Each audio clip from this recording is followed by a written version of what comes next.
Sumainyo ang Panginoon. At sumaiyo rin. Ang mabuting balita ng Panginoon ayon kay San Juan. Papuri sa iyo, Panginoon. Nang dumating ang pagdiriwang ng pista ng mga Hudyo, pumunta si Jesus sa Jerusalem. Sa lungsod na ito, malapit sa pintuan ng mga tupa, ay may malaking deposito ng tubig na may 5 portiko. Kung tawagin ito sa wikang Hebreo ay Bethesda.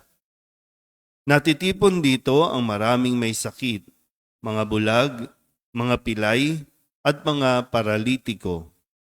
Inihintay nilang gumalaw ang tubig sapagkat may panahong bumababa ang isang anghel ng Panginoon at kinakalawkaw ang tubig. Ang maunang lumusong pagkatapos makalawkaw ang tubig ay gumagaling, anuman ang kanyang karamdaman. Dooy may isang lalaking 38 taon nang may sakit at siya'y nakita ni Jesus. Alam nitong matagal nang may sakit ang lalaki. Tinanong siya ni Jesus, "Ibig mo bang gumaling?" Sumagot ang may sakit, "Ginoo, wala pong maglusong sa akin kapag nakakalawkaw ang tubig. Patungo pa lang ako roon ay may nauna na sa akin."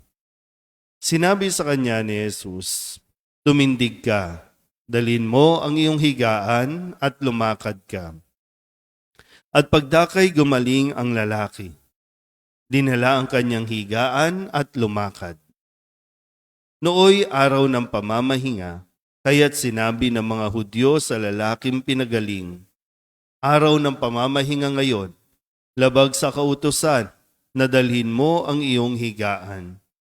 Ngunit sumagot siya, "Ang nagpagaling sa akin ang nagsabing dalhin ko ang aking higaan at lumakad ako."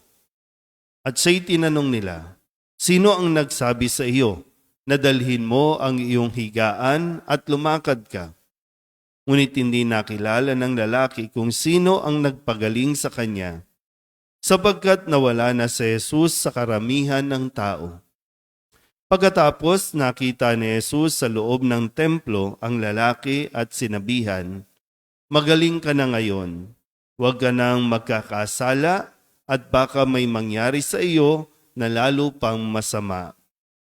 Umalis ang lalaki at sinabi sa mga Hudyo na si Jesus ang nagpagaling sa kanya. Dahil dito, si Jesus ay sinimulang usigin ng mga Hudyo sapagkat nagpagaling siya sa araw ng pamamahinga. Ang mabuting balita ng Panginoon. Pinupuri ka namin, Panginoong Heso Kristo. Isang mapagpalang umaga po sa inyong lahat. Ngayon po ay Martes ng ating ika-4 na linggo ng 40 araw na paghahanda. At habang papalapit tayo ng papalapit, ang mga kwento natin na maririnig sa ating pong mga pagbasa ay patungkol na sa nalalapit na mga mahalagang araw. Sabi nga po sa huling bahagi ng ating ebanghelyo ay sinisimulan ng usigin ng mga Hudyo si Jesus dahil nagpagaling siya sa araw ng pamamahinga. Pero yun, nagpagaling sa araw ng pamamahinga, pero pinag-iisipan na siya kung paano siya uusigin base dito sa kanyang mga gawain. Pero sadyang napakabait ng ating Panginoon para tayo ay pagkalooban ng biyaya at lalong-lalo na pagdating sa karamdamang pisikal. Kaya isa ito sa paalala sa atin na ang simbahan o sa pamamagitan ng simbahan, dumadaloy ang mapagpalang kamay na mapagpagaling ng ating Panginoong Jesus. Kahit hindi natin, deserve ang mga biyayang ito, pero dahil nga sa kanyang walang hanggang kabutihan, sa kanyang pagmamahal sa tao, ay kanyang ipinagkakaloob ito. Ang inaasahan lang ay magkakaroon tayo ng pagbabago sa atin pong mga pag-uugali. Lalong-lalo na sa ating mga madalas o araw-araw na nakakapagsimba, kailangan natin masuri kung meron bang nagbabago sa atin pong pag-uugali. Hindi tayo pinipilit ni Jesus, pero hinihiling niya sa atin yung pagbabago. Maganda kasi makita natin ang ating mga sarili sa naging pag-uugali nitong lalaking mayroong sakit na 38 years na. 38 taon nang may sakit. At sabi dito, dun sa portiko, pinaniniwalaan na kapag gumalaw ang tubig, ito ay naghihimala at nagdudulot ng kagalingan sa mga nauna o maunang gumalaw nun. Kasi tingnan niyo po, ang sabi ni Jesus dun sa lalaki, gusto mo bang gumaling? Gusto niyo bang gumaling? Yun yung tanong ni Jesus Pero ano ang sagot ng lalaki? Wala po kasing tumulong sa akin para mapalapit ako doon. Andiyan na mismo yung magpapagaling, pero yung kanyang attitude nandoon sa parabang yung self-pity, yung nagpapaawa na, wala po kasing tumutulong sa akin. For 38 years, diba For 38 years na may sakit siya.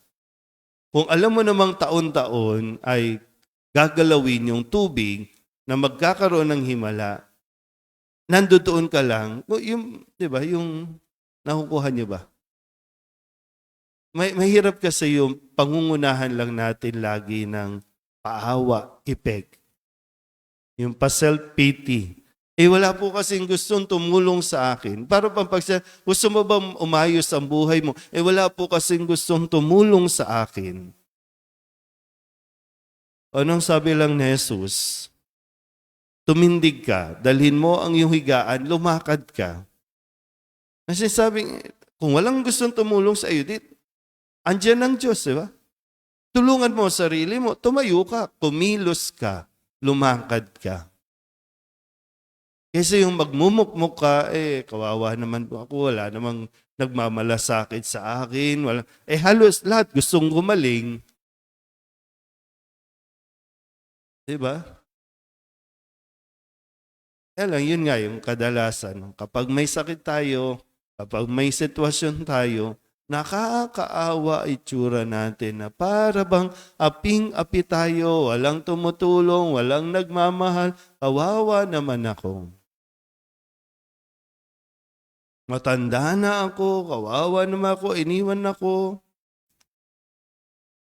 Tumindig ka, kumilos ka, kaya mo naman Kaya nung pinakinggan niya si Jesus, tumindig, tumayo. Yun nga lang, birain niyo. Gumaling nga sa physical, kaya lang yung ugali. Kaya nga sabi ni Jesus, magaling ka na ha, huwag ka nang magkakasala uli. Baka may mangyari sa iyong mas masama. Anong ginawa niya? Itinuro pa niya si Jesus sa parabang kasalanan ni Jesus. Kung bakit ako tumayo. Kasalanan, inutusan ako na dalhin ang aking higaan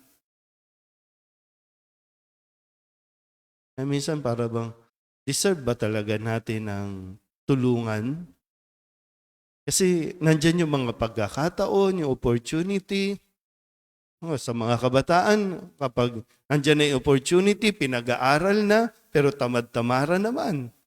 May nagpapaaral na, pero ayaw asikasuhan, ayaw ayusin ang pag-aaral. Ano mangyayari sa atin yan? Kung puro tayo, asa na lang sa himala, asa na lang tayo sa may magbibigay.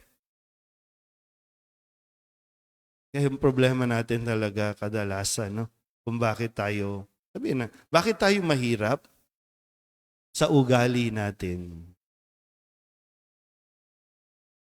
Kaya ngayon, sana po, sinasabi ni Jesus, sana matauhan tayo, tumindig tayo, ibig sabihin, kumilos tayo, dahil mayroon namang paraan, mayroong tutulong, mayroong available ng mga pagkakataon para sa ikakaayos ng ating buhay.